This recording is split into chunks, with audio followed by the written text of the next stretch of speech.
തണുപ്പ് ആസ്വദിക്കാൻ മൂന്നാറിൽ എത്തി ഒരു ചായയോ കാപ്പിയോ കുടിക്കാമെന്ന് വെച്ചാൽ ഇനി മുതൽ അധിക പണം നൽകണം. പാചകവാതക ക്ഷാമത്തെ തുടർന്നാണ് മൂന്നാറിലെ ഹോട്ടൽ ഉടമകൾ ചായയ്ക്കും ഒപ്പം കാപ്പിക്കും വില കൂട്ടിയത്. ചായയ്ക്ക് 15ഉം കാപ്പിക്ക് 20 രൂപയായിട്ടാണ് വില വർദ്ധിപ്പിച്ചിരിക്കുന്നത്. മൂന്നാറിലെത്തി തണുപ്പ് ആസ്വദിച്ച് മടുപ്പകറ്റാൻ ഒരു ചായയോ കാപ്പിയോ കുടിക്കാമെന്ന് വെച്ചാൽ ഇനി മുതൽ അധിക പണം കയ്യിൽ കരുതേണ്ടി വരും. പശ്ചിമേഷ്യൻ യുദ്ധത്തെ തുടർന്ന് പാചകവാതകക്ഷാമം രൂക്ഷമായതോടെയാണ് ചായയ്ക്കും ഒപ്പം കാപ്പിക്കും വില വർദ്ധിപ്പിക്കാൻ മൂന്നാറിലെ ഹോട്ടൽ ഉടമകൾ തീരുമാനിച്ചിട്ടുള്ളത്.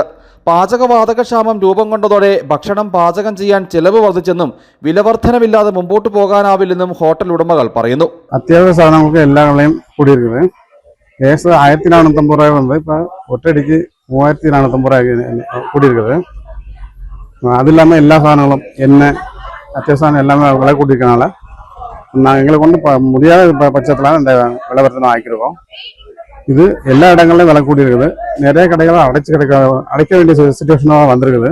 அதனால முடியாத பட்சத்தில் இந்த அளவுக்கு நாங்கள் விலை കൂട്ടിയിരിக்கிறோം. 13 രൂപയുണ്ടായിരുന്ന ചായയ്ക്ക് 15ആയും കാപ്പിക്ക് 20 രൂപയുമായിട്ടാണ് വില വർദ്ധിച്ചിട്ടുള്ളത്.